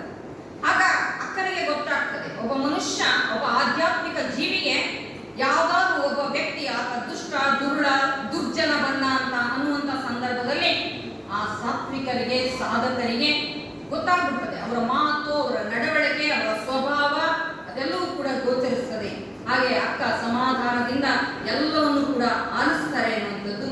ಆತ ಹೇಳ್ತಾನೆ, ನಾನು ಎಂತೆಂಥ ಸಾಧನೆ ಮಾಡಿದ್ದೇನೆ ಗೊತ್ತಾ, ನಾನು ನೀರಿನ ಮೇಲೆ ನಡೀತೇನೆ, ಆಕಾಶದ ಭೂಮಿಯಿಂದ ಅಂತರದಲ್ಲೇ ನಾನು ನಿಲ್ಲೋ ಹಾಗೆ, ನಾನು ಎಷ್ಟೋ ದಿನ ಎಷ್ಟೆಷ್ಟೋ ತಪಸ್ಸುಗಳನ್ನ ಮಾಡಿದ್ದೇನೆ, ಹಲವಾರು ರೀತಿಯಾಗಿರುವಂತ ಸಿದ್ಧಿಗಳನ್ನ ಸಿದ್ಧಿಸಿಕೊಂಡಿದ್ದೇನೆ ಅನ್ನುವಂತ ಮಾತನ್ನ ಹೇಳಿದಾಗ ಅಕ್ಕ ಯಾವುದಕ್ಕೂ ಕೂಡ ತಲೆ ಕೆಡಿಸಿಕೊಳ್ಳಾರದ ಹಾಗೆ ಅಕ್ಕ ಹೇಳ್ತಾರೆ, ಇಂಥ ವೇಷವನ್ನ ಧರಿಸಿಕೊಂಡು ಈ ರೀತಿಯಾಗಿ ಸುಳ್ಳುಗಳನ್ನ ಹೇಳಿ ನೀನು ಬದುಕಿನ ನಿರ್ವಹಣೆಯನ್ನು ಮಾಡಬೇಡ. ನೀನು ಹಾಕಿರುವಂತಹ ಲಾಂಛನ ಇದೆಯಲ್ಲ, ಅದು ತ್ಯಾಗದ ಸಂಕೇತ. ಆ ತ್ಯಾಗದ ಸಂಕೇತವಾಗಿರುವಂತಹ ಲಾಂಛನಕ್ಕೆ ನೀನು ಯಾವತ್ತೂ ನೀನು ದ್ರೋಹ ಮಾಡಬೇಡ ಅನ್ನುವಂಥದ್ದನ್ನ ಅಕ್ಕ ಬಹಳ ಸೊಗಸಾಗಿ ಹೇಳ್ತಾರೆ ಅನ್ನುವಂಥದ್ದು. ನಿಮ್ಮ ನಿಲುವಿಗೆ ನೀವು ನಾಚಬೇಡವೇ, ಅನ್ಯರ ಕೈಯಲ್ಲಿ ಅಲ್ಲವೆನಿಸಿಕೊಳ್ಳುವ ನಿಮ್ಮ ನಡೆ ನುಡಿ ಏಕೆ, ಅಲ್ಲವೆನಿಸಿಕೊಂಡು ಬದುಕುವುದಕ್ಕಿಂತಲೂ ಕೂಡ ನೀನು ಸಾವುದು ಪರಲೇಸು ಅನ್ನುವಂಥ ಮಾತನ್ನ ಅಕ್ಕ ಆತನಿಗೆ ಹೇಳ್ತಾರೆ. ಮನುಷ್ಯ ಒಂದ್ ಕಡೆ ಹೇಳ್ತಾರೆ ನೋಡಿ, ನೀನು ಜನಕ್ಕಂಜಲಿಲ್ಲ ಅನ್ನೋ ಚಿಂತೆ ಇಲ್ಲ, ನಿನ್ನ ನೆರಳಿಗಾದ್ರೂ ನೀನು ಅಂಜು ಬದುಕು ಅನ್ನುವಂತ ಮಾತಾಡ್ತಾರೆ ಅಲ್ವಾ. ಹಾಗೆ ಅಕ್ಕ ಹೇಳ್ತಾರೆ, ನೀನು ಹಾಕಿರುವಂತ ಲಾಂಛನ ಎಂಥದ್ದು, ನೀನು ಇರಬೇಕಾಗಿರೋದು ಎಂಥದ್ದು, ನೀನು ಮಾಡುವಂತ ಕಾಯಕ ಎಂಥದ್ದು, ಸಮಾಜಕ್ಕೆ ಮಾರ್ಗದರ್ಶನ ಮಾಡುವಂತ ಇನ್ನೊಬ್ಬರನ್ನ ನೀನು ನೋಡುವಂತ ದೃಷ್ಟಿ ಹೇಗಿರಬೇಕು ನಿನಗೆ? ನಿನ್ನ ತಾಯಿಯಂತೆ, ಸಹೋದರಿಯಂತೆ, ಸಾಕ್ಷಾತ್ ಭಗವಂತನೇ ಸ್ವರೂಪ ಅಂತೇಳಿ ನಿನ್ನ ನೋಡಬೇಕು. ಯಾರ ಹತ್ರ ಮಾತಾಡ್ತೀಯೋ ಅವ್ರ ಹತ್ರ ನೀನು ದೇವನ ಹತ್ರ ಮಾತಾಡ್ತಾ ಇದ್ದೀನಿ, ಮಹಾದೇವನ ಜೊತೆ ನಾನು ಒಡನಾಟ ಇಟ್ಕೊಂಡಿದ್ದೀನಿ ಅನ್ನುವಂತ ಭಾವ ಇರಬೇಕೇ ವಿಧಾನ ನೀನು ಈ ರೀತಿಯಾಗಿರುವಂತ ಮಾಯಾ ದೃಷ್ಟಿಯಿಂದ ನೋಡುವಂಥದ್ದು ಇದು ಸಲ್ಲದು ಅನ್ನುವಂಥದ್ದನ್ನ ಆಕೆ ಎಚ್ಚರಿಕೆಯನ್ನ ಕೊಡ್ತಾ ಆಕೆಗೆ ಕಟುವಾಗಿ ಆತನನ್ನ ಟೀಕಿಸಿ ಹೇಳುವಂಥದ್ದನ್ನ ನಾವು ನೋಡ್ತೇವೆ ಅನ್ನೋದು. ಹಾಗೆ ಅಕ್ಕ ಹೇಳ್ತಾರೆ, ಆಸನವನ್ನ ತೊರೆದೇರೇನು, ವ್ಯಸನವನ್ನ ಮರೆತರೇನು, ಉಸಿರು ಕಟ್ಟಿದರೇನು, ನೀನು ಇವೆಲ್ಲವನ್ನೂ ಕೂಡ ನೀನು ಏನ್ ತಪಸ್ಸನ್ನು ಮಾಡಿದ್ರು ಕೂಡ ನಿನಗೆ ಸಾವು ಬೆನ್ನು ಬಿಡ್ತದ ಅಂತ ಹೇಳಿ ಅಕ್ಕ ಮತ್ತೆ ಪ್ರಶ್ನೆಯನ್ನು ಮಾಡ್ತಾರೆ. ಆತ ಹೇಳ್ತಾನೆ, ನಾನು ಕೈರೇಖೆಯನ್ನ ನೋಡಿ ಹೇಳ್ತೀನಿ, ನಾನು ಹೀಗೆ ಹೇಳ್ತೀನಿ, ಹಾಗೆ ಹೇಳ್ತೀನಿ, ಏನೆಲ್ಲ ವಿಧವಾಗಿರುವಂತವ್ರು ಆ ಒಬ್ಬ ಬಂದ ಅನ್ನೋಷ್ಟೊತ್ತಿಗೆ ಮತ್ತೊಬ್ರು ಬರ್ತಾರೆ, ನಾನು ಬೇರೆ ಬೇರೆ ಸಾಧನೆಯನ್ನ ಮಾಡಿದ್ದೀನಿ ಎನ್ನುವಂತ ವಿಚಾರವನ್ನ ವ್ಯಕ್ತಪಡಿಸಿದಾಗ ಅಕ್ಕ ಅವರೆಲ್ಲರಿಗೂ ಕೂಡ ಒಂದೊಂದು ರೀತಿಯಾಗಿರ್ತಕ್ಕಂಥ ಎಚ್ಚರಿಕೆಯನ್ನ ಕೊಡ್ತಾರೆ ಎನ್ನುವಂಥದ್ದು. ನಾನು ಬಹಳ ಪ್ರಾಮಾಣಿಕವಾಗಿದ್ದೇನೆ, ನಾನು ಪರಿಶುದ್ಧವಾಗಿದ್ದೇನೆ, ಪರಿಪೂರ್ಣವಾಗಿದ್ದೇನೆ ಅಂತ ಹೇಳುವಂತ ಸಂದರ್ಭದಲ್ಲಿ ಯಾವುದು ಪರಿಪೂರ್ಣತೆ ಸಾಧಿಸಬೇಕು, ನೀನು ಎಂಥದ್ದು ಪರಿಪೂರ್ಣತೆ ಎನ್ನುವಂಥದ್ದನ್ನ ಅಕ್ಕ ಪರಿಚಯವನ್ನು ಮಾಡಿಕೊಡ್ತಾರೆ. ಶೀಲವೆಂತೆಂಬಿವರಯ್ಯ, ಶೀಲದ ನೆಲೆಯ ಬಲ್ಲಿರ ಹೇಳಿರೋ, ಅರಿಯದಿದ್ದೊಡೆ ಕೇಳಿ, ಕಾಮ ಒಂದೇ ಭವಿ, ಕ್ರೋಧ ಎರಡನೇ ಭವಿ, ಲೋಭ ಮೂರನೇ ಭವಿ, ಮೋಹ ನಾಲ್ಕನೇ ಭವಿ, ಮದ ಐದನೇ ಭವಿ, ಮತ್ಸರ ಆರನೇ ಭವಿ, ಆಮಿಷ ಏಳನೇ ಭವಿ. ಇವು 7 ಭವಿಗಳು ತಮ್ಮೊಳಗಿಟ್ಟುಕೊಂಡು ಲಿಂಗವಿಲ್ಲದ ಭವಿ ಎನ್ನುವುದು ತಮ್ಮಂತರಂಗದಲ್ಲಿ ಲಿಂಗಾಂಗದ ಸುದ್ದಿಯ ನರಿಯದೆ ಅಚ್ಚ ಪ್ರಸಾದಿ, ನಿಚ್ಚ ಪ್ರಸಾದಿ, ಸಮಯ ಪ್ರಸಾದಿಗಳೆಂದು ಜಲಕ್ಕೆ ಕನ್ನವನಿಕ್ಕುವ ಉದಕ ತಂದು ಲಿಂಗೈಕ್ಯಕ್ಕೆ ಮಜ್ಜನಕ್ಕೆರೆದೆರೆಂಬು ಹಗಲುಗಳ್ಳನ ಮೆಚ್ಚುವನೇ ಚನ್ನ ಮಲ್ಲಿಕಾರ್ಜುನ. ಎಂಥ ಕಠೋರವಾಗಿರುವಂತ ಮಾತು. ಅದಕ್ಕೆ ಹೇಳ್ತಾರೆ ಒಮ್ಮೊಮ್ಮೆ, ಜಾಣನಿಗೆ ಮಾತಿನ ಪೆಟ್ಟು, ದಡ್ಡನಿಗೆ ತೊನ್ನೆ ಪೆಟ್ಟು ಅಂತ. ಅಕ್ಕ ಈ ರೀತಿಯಾಗಿರುವಂತ ನಾವು ಶೀಲವಂತರು, ನಾವು ಬಹಳ ತಪಸ್ವಿಗಳು, ಯೋಗಿಗಳು ಅಂತ ಹೇಳುವಂತವ್ರಿಗೆ ಕೂಡ ಅವರ ನಡೆನುಡಿಯನ್ನ ನೋಡಿ ನಾವು ಅವರನ್ನ ಗೌರವಿಸಬೇಕು ಅನ್ನುವಂತ ಮಾತನ್ನ ಹೇಳ್ತಾರೆ ಅನ್ನೋದು. ಯಾವುದು ಕಾಮ, ಕ್ರೋಧ, ಲೋಭ, ಮೋಹ, ಮದ ಮತ್ಸರಾದಿಗಳನ್ನ ತನ್ನ ಕಾಯದಲ್ಲಿ, ತನುವಿನಲ್ಲಿ, ಶರೀರದಲ್ಲಿ ತುಂಬಿಕೊಂಡು ದುರ್ವರ್ತನೆ, ದುಸ್ವಭಾವದಿಂದ ವರ್ತಿಸುವಂತ ವ್ಯಕ್ತಿಗೆ ಅಕ್ಕ ಎಷ್ಟು ಚೆನ್ನಾಗಿ ಎಚ್ಚರಿಕೆಯನ್ನು ಹೇಳ್ತಾರೆ. ನಾವು ರಾತ್ರಿ ಭೌತಿಕವಾಗಿರುವಂತ ಕಳ್ಳತನ ಮಾಡೋರು ನೋಡ್ತೀವಿ, ನೀವು ಹಗಲು ದರೋಡೆಯನ್ನ ಮಾಡಕ್ ಬಂದಿದ್ದೀರಾ ಅಂತೇಳಿ ತುಂಬಾ ಕಟುವಾಗಿ ಟೀಕೆಯನ್ನ ಮಾಡ್ತಾರೆ. ಅದಕ್ಕೋಸ್ಕರವಾಗಿ ಆ ಭವಿಗೂ ಭಕ್ತರಿಗೂ ತುಂಬಾ ವ್ಯತ್ಯಾಸಗಳನ್ನ ಅಕ್ಕ ಆ ಪರಿಚಯವನ್ನು ಮಾಡಿಕೊಡ್ತಾರೆ. ಅದಕ್ಕೆ ಭವಿ ಆಗಿ ಸುಮ್ಮನೆ ಹಾಗೆ ನಾನು ಏನೋ ಸಾಧನೆ ಮಾಡಿದ್ದೀನಿ, ಸಿದ್ಧಿ ಮಾಡ್ಕೊಂಡಿದ್ದೀನಿ ಅಂತ ಹೇಳಿ ನಾನು ಹಾಗೆ ತಿರುಗಿದ್ರೆ ಅಂತವ್ರನ್ನ ಮೆಚ್ಚೋದಿಲ್ಲ. ನೀನು ಪ್ರತಿಯೊಂದು ವಸ್ತುವಿಗೆ ಸಂಸ್ಕಾರ ಕೊಟ್ಟ ಹಾಗೆ ನೀನು ಕೂಡ ಭವಿಯಾದಂತಹ ವ್ಯಕ್ತಿ ಭಕ್ತನಾಗಬೇಕು ಅನ್ನುವಂಥದ್ದು. ಭಕ್ತಿಯಾದಂಥವನು ಭಕ್ತನಾಗಬೇಕು, ನರ ಆದಂಥವನು ಹರನಾದ್ರೆ ಮಾತ್ರ ಅದೆಲ್ಲೂ ಕೂಡ ಸಂಸ್ಕಾರವಂತನಾದ್ರೆ, ಒಳ್ಳೆ ಸದ್ಗುಣಗಳ ಸಂಪನ್ನನಾದ್ರೆ ನಿನ್ನ ಬದುಕು ಜೀವನ ಅದು ಸುಂದರವಾಗಿರ್ತದೆ. ಇಲ್ಲ ಅಂದ್ರೆ ನೀನು ನರಕ ಸದೃಶ್ಯವನ್ನ ನೀನು ನೋಡ್ತೀಯ ಅನ್ನುವಂಥದ್ದನ್ನ ಅಕ್ಕ ಅವರಿಗೆಲ್ಲರಿಗೂ ಕೂಡ ಪರಿಚಯನ್ನ ಮಾಡಿಕೊಡ್ತಾರೆ ಅನ್ನುವಂಥದ್ದು. ಈ ನಿಟ್ಟಿನಲ್ಲಿ ಹಲವಾರು ಜನ ನಾನು ಶೀಲವಂತರು ಹಲವಾರು ಜನ ಅಕ್ಕನಿಗೆ ತುಂಬಾ ಜನ ಬಂದು ಅದು ಹೇಳಿದಾಗ, ಶೀಲ ಎಂದು ಗರ್ವದಿಂದ ನುಡಿತಿಪ್ಪಿರಿ, ಶೀಲವಾಗುವುದ ಹೇಳುವಂತ ಪರಿಯ ಆ ಏಳಿಗೆ ಅಣ್ಣಗಳಿರ, ಇದ್ದುದ ವಂಚನೆ ಮಾಡದಿಪ್ಪುದೇ ಶೀಲ, ಇಲ್ಲದುದ ಕನ್ನವನ್ನ ಹಾಕದಿಪ್ಪುದೇ ಆ ಶೀಲ ಅನ್ನುವಂಥದ್ದು. ಆ ಪರ ದೈವವನ್ನ, ಪರ ಸಮಯವನ್ನ ಆ ಕಳೆವನ್ನು ಮಾಡಲಾರದೆ ಇರುವಂಥದ್ದು ನಿಜವಾಗಿರುವಂತ ಶೀಲ ಅನ್ನುವಂಥದ್ದನ್ನ ಅಕ್ಕ ಪರಿಚಯವನ್ನು ಮಾಡಿಕೊಡ್ತಾರೆ. ಶೀಲ ಅಂತೇಳಿ ಗರ್ವದಿಂದ ನೀವೆಲ್ಲರೂ ಕೂಡ ಹೇಳ್ತಾ ಇದ್ದೀರಾ. ಇದ್ದುದನ್ನ ನೀನು ವಂಚನೆ ಮಾಡಲಾರದಾಗಿ, ಉದಾಹರಣೆಗೆ ಏನಪ್ಪಾ ಅಂದ್ರೆ ನನ್ನ ಹತ್ರ ಇರ್ತದೆ, ಅದು ನನಗೆ ಬೇಕು ಮತ್ತೆ ಇನ್ನಷ್ಟು ಕೂಡ ಹೆಚ್ಚಾಗಿರ್ತದೆ, ಅದನ್ನ ನನ್ನ ಹತ್ರ ಇಟ್ಕೊಳ್ಳೋಕ್ಕಿಂತಲೂ ಕೂಡ ಇತರರಿಗೆ ಕೂಡ ಅದರ ಅವಶ್ಯಕತೆ ಇದ್ದವರಿಗೆ ಕೊಡಬೇಕು ಅನ್ನುವಂಥದ್ದನ್ನ ಅಕ್ಕ ಅಲ್ಲಿ ಹೇಳ್ತಾರೆ. ಸ್ವಾರ್ಥದಿಂದ, ದುರಾಸೆಯಿಂದ ಎಲ್ಲವನ್ನೂ ಕೂಡ ನನ್ನ ಹತ್ರ ಇಟ್ಕೋಬಾರ್ದು ಅನ್ನುವಂಥದ್ದನ್ನ ಹೇಳ್ತಾರೆ. ವಸ್ತುವಾಗ್ಲಿ, ಜ್ಞಾನವಾಗ್ಲಿ ಎಲ್ಲವನ್ನೂ ಕೂಡ ನೀಡಬೇಕು, ಎಡೆ ಮಾಡಬೇಕು ಅನ್ನೋದು. ಹಾಗೆ ವಸ್ತು ರೂಪದಲ್ಲಿ ಕೊಟ್ಟರೂ ಕೂಡ ಅದು ಪ್ರಸಾದವೇ ಎನ್ನುವಂತ ಭಾವವನ್ನ ವ್ಯಕ್ತಪಡಿಸ್ತಾರೆ. ಅದಕ್ಕೋಸ್ಕರವಾಗಿ ಇರಲಾರದಕ್ಕೆ ನೀನು ನಿನ್ನ ಹತ್ರ ಇಲ್ಲ, ಅದರ ಕೊರತೆ ಇದೆ ಅಂತೇಳಿ ನೀನು ಅದನ್ನ ಕಳತನ ಮಾಡೋದಕ್ಕೂ ನೀನು ಹೋಗ್ಬೇಡ ಅನ್ನೋ ಕೂಡ ಎಚ್ಚರಿಕೆಯನ್ನ ನೀಡ್ತಾರೆ. ಬದುಕಿನ ಮೌಲ್ಯಗಳನ್ನ, ಬದುಕಿನ ಪಾಠಗಳನ್ನ ಪ್ರತಿಯೊಬ್ಬರಿಗೂ ಕೂಡ ಅಕ್ಕ ಒಂದೆಲ್ಲ ಒಂದು ರೀತಿಯಾಗಿ ಆದಿಯಲ್ಲಿ ಬರೋರೆಲ್ಲರಿಗೂ ಕೂಡ ನೇರವಾಗಿ ಸ್ಪಷ್ಟವಾಗಿ ಅವರೆಲ್ಲರೂ ಕೂಡ ತಿದ್ದುವಂತ ಪ್ರಯತ್ನವನ್ನ ಮಾಡ್ತಾರೆ.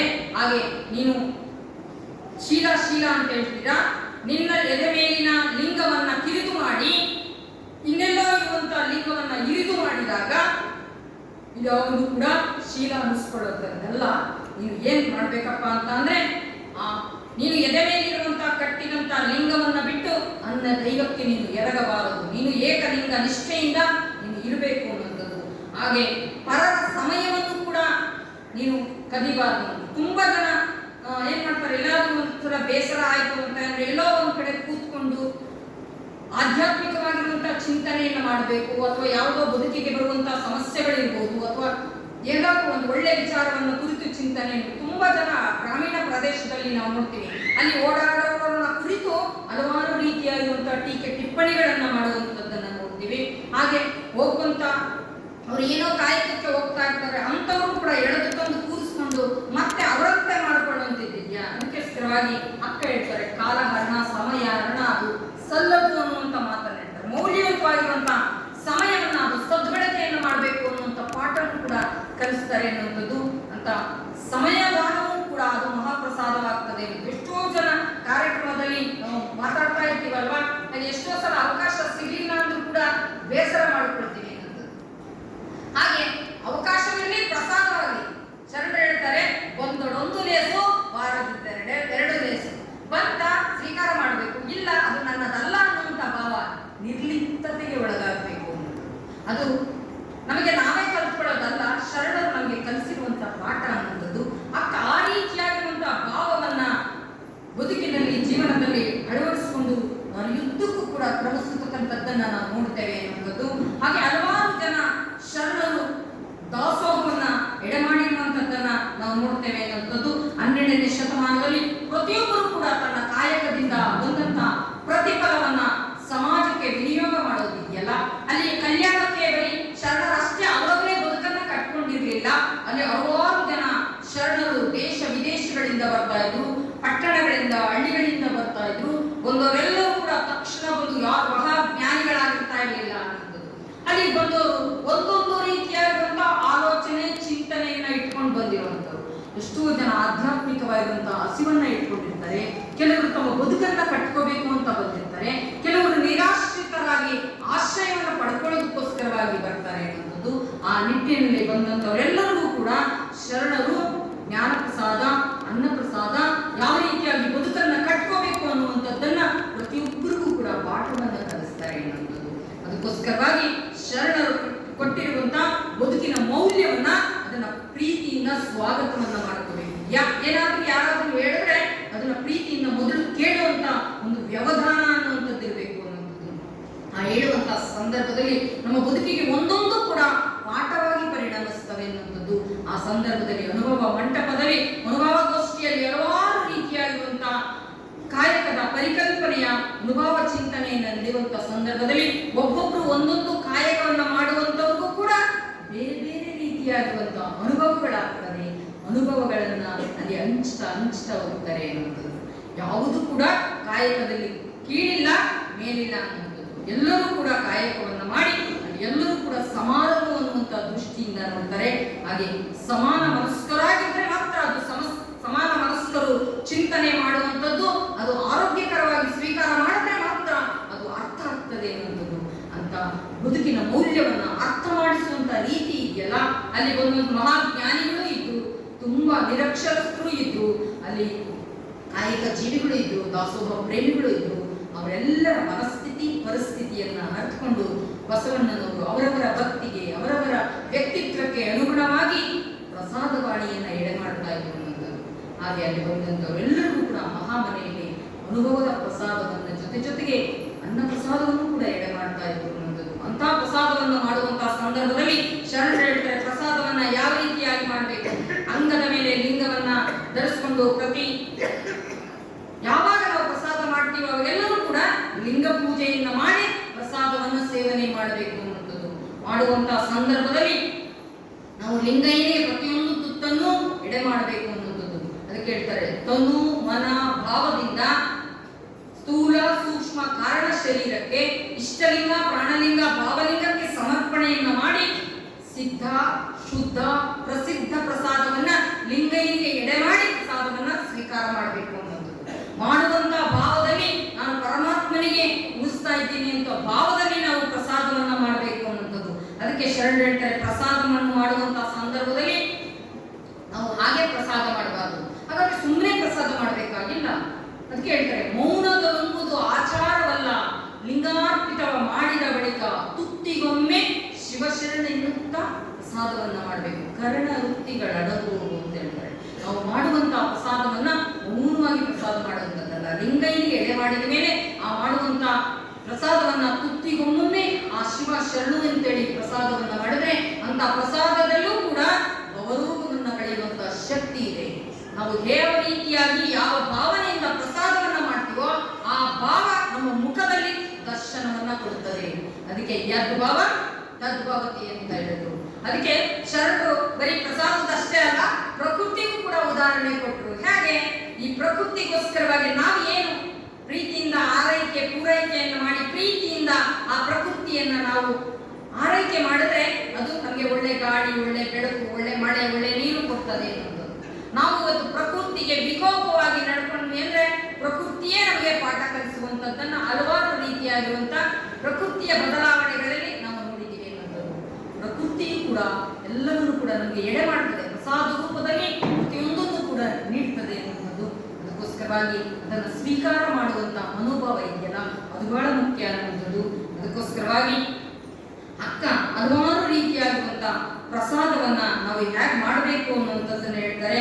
ಕಾಯದಿಂದ, ಮನಸ್ಸಿನಿಂದ, ಭಾವದಿಂದ ಪರಿಶುದ್ಧತೆಗೆ ಒಳಗಾಗಿ ನಾವು ಕಾಯಕವನ್ನ ಮಾಡಬೇಕು. ಹೇಗೆ ಮಾಡ್ಬೇಕಪ್ಪ ಅಂದ್ರೆ ನಾಲಿಗೆಯ ರುಚಿಗಾಗಿ ನಾವು ಪ್ರಸಾದವನ್ನ ಸ್ವೀಕಾರವನ್ನ ಮಾಡುವಂಥದ್ದಲ್ಲ, ಆ ಸತ್ಯ ಸದಾಚಾರದಿಂದ ಆ ಶರಣರ ಮನೆಯಲ್ಲಿ ಪ್ರಸಾದ ಸ್ವೀಕಾರವನ್ನು ಮಾಡುವಂತ ಸಂದರ್ಭದಲ್ಲಿ ಕೂಡ ಪ್ರತಿಯೊಂದು ಕೂಡ ಪಾಠವನ್ನ ಹೇಗೆ ಗುರುಗಳಿಂದ ಒಂದೊಂದೇ ಕಲಿತು ಆ ಪಾಠವನ್ನ ಹೇಗೆ ಮನನ ಮಾಡ್ಕೊಳ್ತೀವೋ ಹಾಗೆ ಪ್ರಸಾದವನ್ನು ಕೂಡ ಆ ರೀತಿಯಾಗಿ ಕಲ್ತ್ಕೋಬೇಕು.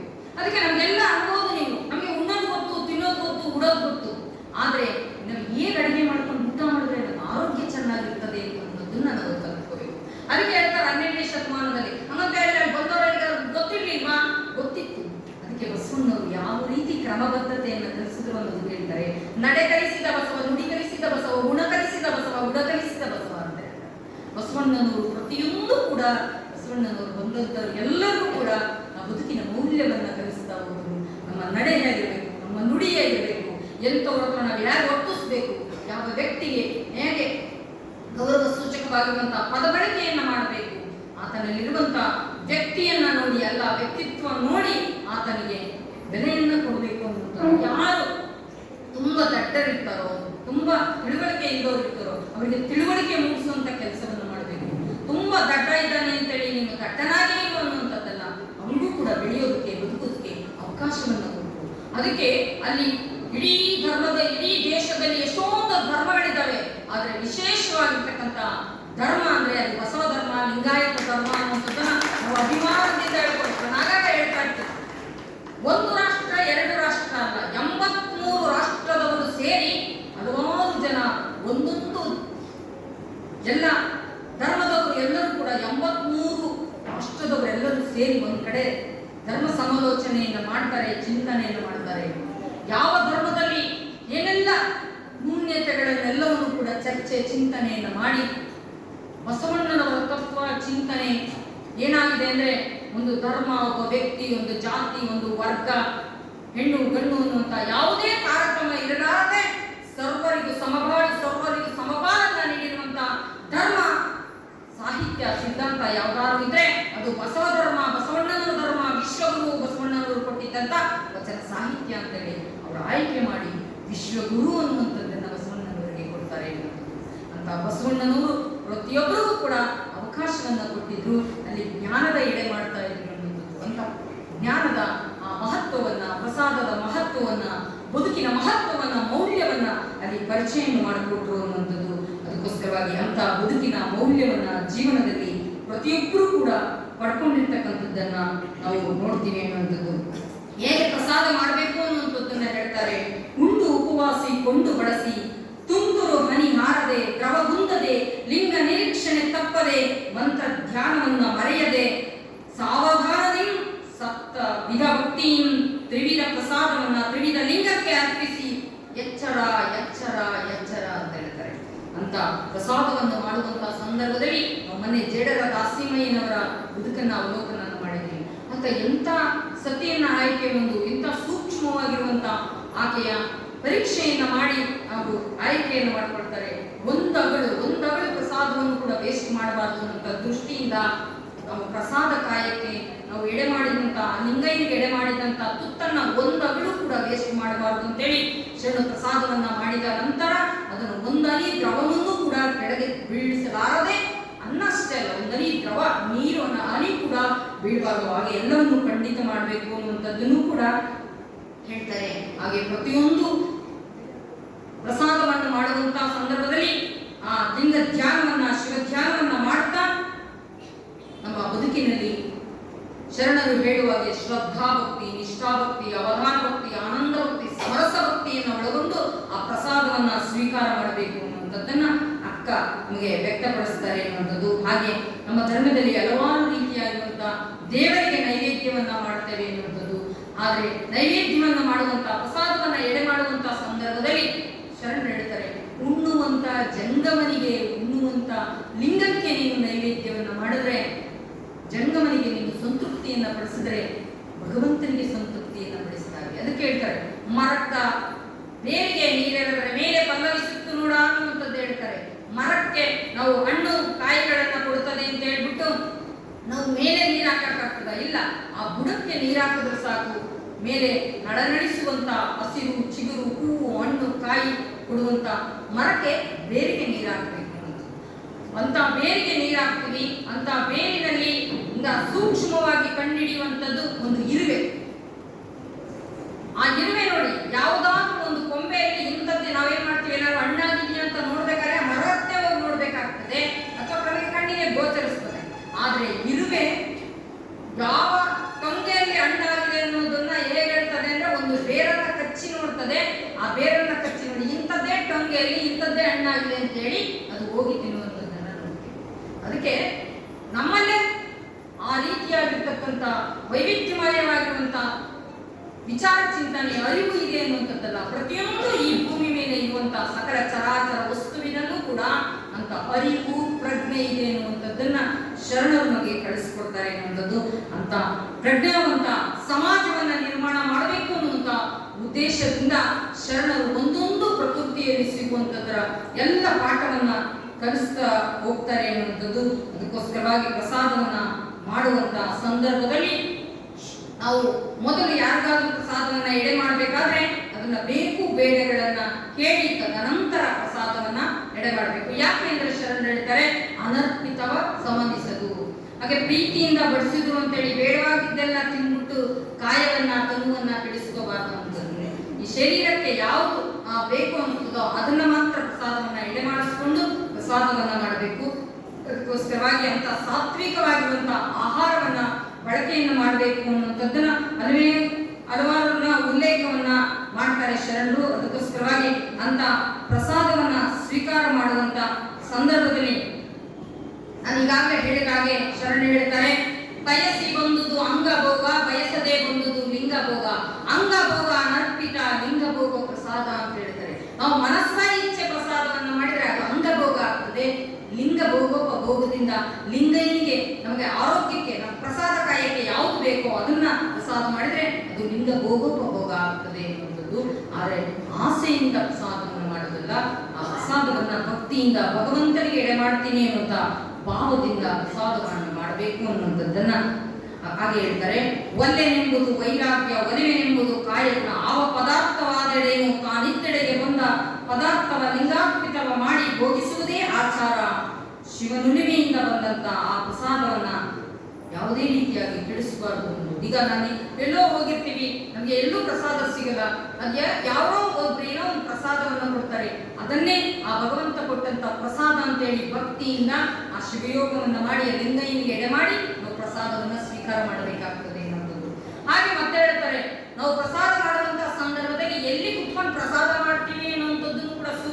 ಹೇಳ್ತಾರೆ. ಆದರೆ ಕೂತ್ಕೊಳ್ಳುವಂತ ಸಂದರ್ಭದಲ್ಲಿ ಪ್ರಶಾಂತವಾಗಿರುವಂತಹ ವಾತಾವರಣ, ಹಾಗೆ ಹೆಚ್ಚಾಗಿ ಪೂಜಾಗೃಹದಲ್ಲೇ ಕೂತ್ಕೊಂಡು ಪ್ರಸಾದ ಮಾಡುವಂಥದ್ದು ಬಹಳ ಸೂಕ್ತ ಅಂತ ಹೇಳ್ತಾರೆ. ಯಾಕಪ್ಪ ಅಂತ ಅಂದ್ರೆ ಆ ಸಾತ್ವಿಕವಾಗಿರುವಂತ ಶಿವಯೋಗ ಮಾಡಿದಂತ ಸ್ಥಳದಲ್ಲಿ ಆ ಸಾತ್ವಿಕವಾಗಿರುವಂತ ಆ ಜ್ಞಾನದ ಕಿರಣಗಳು ಸ್ಫುರಿಸ್ತಾ ಇರ್ತವೆ. ಅಲ್ಲಿ ಕೂತ್ಕೊಂಡು ನಾವು ಪ್ರಸಾದವನ್ನ ಮಾಡಿದ್ರೆ ಅದು ನಮಗೆ ತುಂಬಾ ಪರಿಣಾಮ ಆಗ್ತದೆ ಅನ್ನುವಂಥದ್ದನ್ನು ಕೂಡ ಅಕ್ಕ ಇಲ್ಲಿ ಪ್ರಸ್ತಾಪ ಮಾಡುವುದನ್ನ ನಾವು ನೋಡ್ತೇವೆ ಅನ್ನುವಂಥದ್ದು. ಹಾಗೆ ಅಕ್ಕನಿಗೆ ಆ ಕಲ್ಯಾಣದ ಹಾದಿಯಲ್ಲಿ ಕ್ರಮಿಸುವಂತ ಸಂದರ್ಭದಲ್ಲಿ ಹಲವಾರು ಜನ ಶರಣರು ವ್ಯಕ್ತಿಗಳು ಅಕ್ಕನಿಗೆ ನಂದಿಸಿದಂತಹ ಸಂದರ್ಭದಲ್ಲಿ ಅಕ್ಕ ಸುಮ್ಮನೆ ಹೋದರೂ ಕೂಡ ಅವರು ಅಕ್ಕನಿಗೆ ಸುಮ್ಮನೆ ಹೋಗೋದಕ್ಕೆ ಅವರು ಬಿಡೋದಿಲ್ಲ. ಹಲವಾರು ರೀತಿಯಾಗಿರ್ತಕ್ಕಂಥ ಮಾತುಗಳನ್ನು ಆಡಿಸೋದು, ತಮ್ಮಲ್ಲಿ ಸುಮ್ಮನೆ ಅನವಶ್ಯಕವಾಗಿ ಕ್ಷುಲ್ಲಕವಾಗಿ ಮಾತಾಡೋದು. ಯಾಕೆ ಅಂದ್ರೆ ಕೆಲವೊಂದ್ಸಲ ಏನಾಗ್ತದೆ ಅಂದ್ರೆ ಅಕ್ಕ ನೋಡೋದಕ್ಕೆ ತುಂಬಾ ಚೆನ್ನಾಗಿದ್ರು, ಅಕ್ಕನ ಹತ್ರ ಸ್ನೇಹ ಬೆಳೆಸೋದಕ್ಕೋಸ್ಕರವಾಗಿಯೋ ಅಕ್ಕನೊಟ್ಟಿಗೆ ನಾವು ಜೊತೆಗೆ ಹೋಗ್ಬೋದು ಏನೋ ದುರುದ್ದೇಶವನ್ನ ಇಟ್ಕೊಂಡು ಅಕ್ಕ ಹೋಗ್ತಾ ಇದ್ರು ಕೂಡ ಅಕ್ಕನನ್ನ ಹೋಗೋದಕ್ಕೆ ಬಿಡೋದಿಲ್ಲ ಅನ್ನುವಂಥದ್ದನ್ನ ನೋಡಿದಾಗ ಅಕ್ಕ ಒಂದು ಮಾತು ಹೇಳ್ತಾರೆ.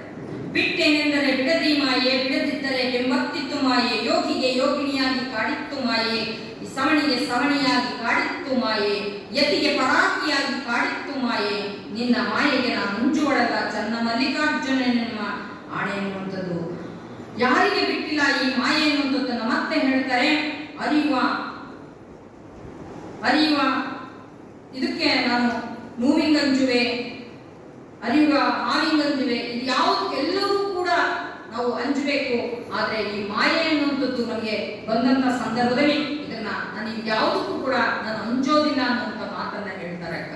ಯಾಕೆ ಇಷ್ಟೊಂದು ದೃಢತೆ ಬಂತು ಅಂದ್ರೆ ಸಮಾಜ ಈ ನಿಸರ್ಗದಲ್ಲಿ ನಡೆಯುವಂತಹ ಸಂದರ್ಭದಲ್ಲಿ ಹಲವಾರು ರೀತಿಯಾಗಿರುವಂತಹ ಬದುಕಿನ ಮೌಲ್ಯವನ್ನ ಪಾಠವನ್ನ ಅಕ್ಕ ಪ್ರಕೃತಿಯಿಂದಲೂ ಅಷ್ಟು ಪಾಠ ಕಲಿತ್ರೆ ಜನ ಕಲಿಸಿದಂತ ಪಾಠವೂ ಕೂಡ ಬಹಳ ಆಗುತ್ತದೆ.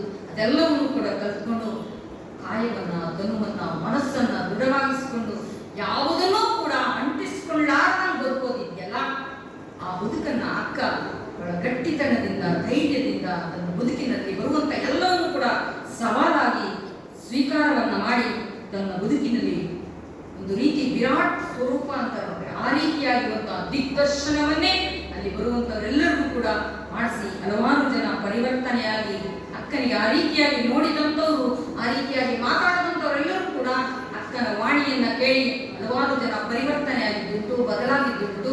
ಅವರೆಲ್ಲರೂ ಕೂಡ ಅಕ್ಕನಿಗೆ ಶರಣಾಗಿ ನನ್ನಿಂದ ತಪ್ಪಾಯಿತು, ನಾವು ಯಾವ ದೃಷ್ಟಿಯಿಂದ ನಿಮ್ಮನ್ನು ನೋಡಬಾರ್ದಾಗಿತ್ತು, ಆ ರೀತಿ ನಿಮ್ಮ ಜೊತೆ ನಾವು ಮಾತಾಡಬಾರ್ದಾಗಿತ್ತು ಅಂತೇಳಿ ಪಶ್ಚಾತ್ತಾಪವನ್ನ ಪಟ್ಟು ಪರಿವರ್ತನೆ ಆಗಿರುವಂಥದ್ದನ್ನ ನಾವು ನೋಡ್ತೇವೆ.